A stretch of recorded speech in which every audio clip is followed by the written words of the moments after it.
The school then wanted me to go on to Oxford and Cambridge, and I ended up going to Edinburgh. But then at Edinburgh, it was the opposite.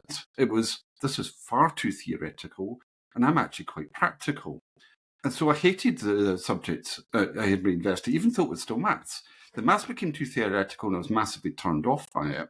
Although I did artificial intelligence and then got a merit in that.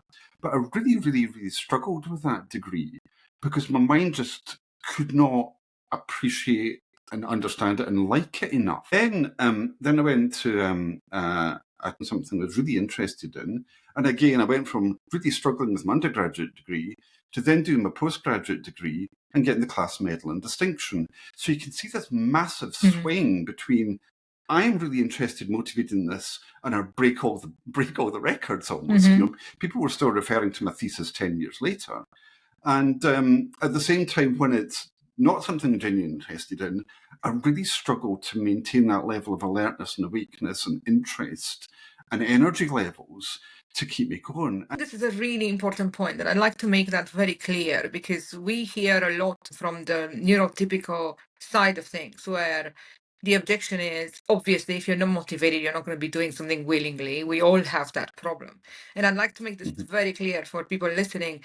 There is a marked difference between not being able to focus on a subject due to a lack of chemical in your brain and being unwilling to do so because it's not quite fun.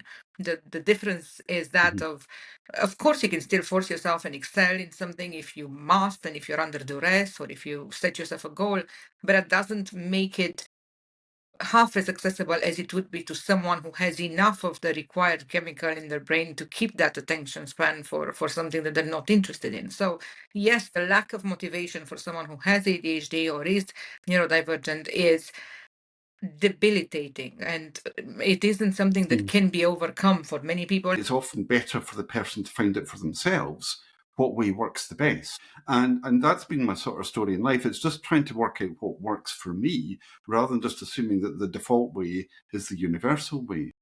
It's about finding the way that works, because when you get that, it's fabulous.